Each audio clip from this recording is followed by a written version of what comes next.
अभी अगर जो मैट्रिक वाला है वो भी प्रैक्टिस कर रहा है, फिर लाइक उसने एक बेसिक लाइक एमबीबीएस किया हुआ है, वो भी प्रैक्टिस कर रहा है। जो स्पेशलिस्ट है वो भी प्रैक्टिस कर रहा है। बाज़ हुआ एमबीबीएस के हाथ में भी शिफा होती है, तो इसी तरह एक्यूपंक्चर में भी ये डिग्री है। अगर किसी के हाथ में पेन है तो हम कहेंगे कि हम आपके टांग पे ट्रीटमेंट करेंगे तो आप ठीक हो जाएंगे।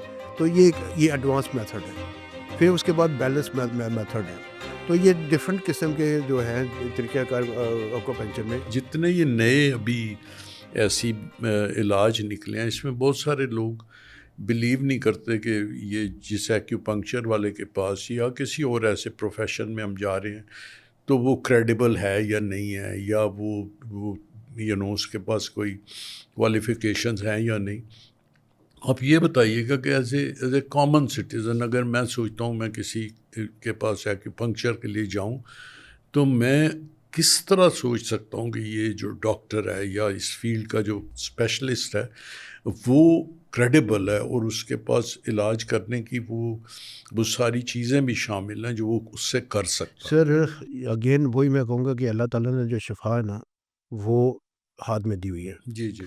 वो शिफा अल्लाह ताला ने देनी है किसी और को, ये फैक्ट, ये बाकी तो वसीले वाली बात है। बिल्कुल ठीक। तो नॉलेज के हिसाब से मैं ये बात करूँगा कि डिग्रियाँ तो ऑलमोस्ट सबके पास एक जैसी होती हैं। हम्म। लेकिन उसमें वो क्वालिफ़िकेशन किसी ने मैट्रिक की है, किसी ने एफएससी की हुई है, किसी ने पीएचडी की हुई है। या अभी अगर जो मैट्रिक वाला है वो भी प्रैक्टिस कर रहा है, फिर लाइक उसने एक बेसिक लाइक एमबीबीएस किया हुआ है, या वो भी प्रैक्टिस कर रहा है। जो स्पेशलिस्ट है वो भी प्रैक्टिस कर रहा है। बाज़ हुआ एमबीबीएस के हाथ में भी शिफा होती है, तो इसी तरह एक्यूपंक्चर में भी ये डिग्री है अच्छा। कि लाइक आपने एक बेसिक कोर्स किया हुआ है, हम्म एक एडवांस कोर्स किया हुआ है, एक आपने फिर उसके अंदर एक है वो बैलेंस मेथड का आपने किया हुआ है, हम्म एक आपने स्पॉट मेथड किया हुआ है। हम्म। तो ये डिफरेंट ये इसकी कैटेगरीज हैं एक्यूपंक्चर के अंदर। जी जी। अभी आप किस कैटेगरी में चले जाते हैं, फॉर एग्जांपल आप स्पॉट मेथड में जाते हैं।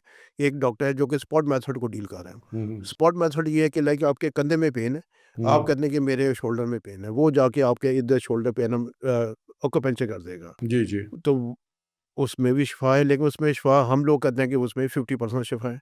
या लेकिन एक एडवांस मेथड है कि लाइक आपके कंधे में पेन है, मैं कहूँगा आपके लेफ्ट शोल्डर में पेन है, तो मैं आपके राइट पाँव पे ट्रीटमेंट करूँगा, तो आपका शोल्डर ठीक हो जाएगा। लोगों को ये बिलीव कैसे आता ही नहीं है जी जी। कि यार ये अ, पेन कंधे में है, और ट्रीटमेंट मेरे पाँव की कर रहे हो तुम। या इसी वजह से अगर किसी के हाथ में पेन है, तो हम कहेंगे कि हम आपके टाँग पे ट्रीटमेंट करेंगे तो आप ठीक हो जाएँगे। तो ये एडवांस मेथड है। फिर उसके बाद बैलेंस मेथड है।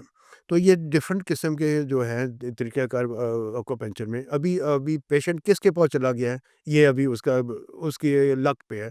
अगर वो स्पॉट मेथड वाले के पास जाएगा, मेबी उसकी जो शिफ़ा है वो थोड़ी-सी कम हो।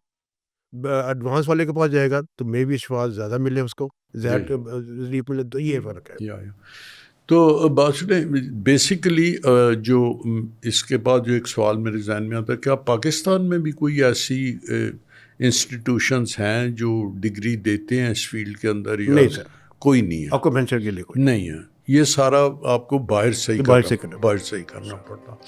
अच्छा।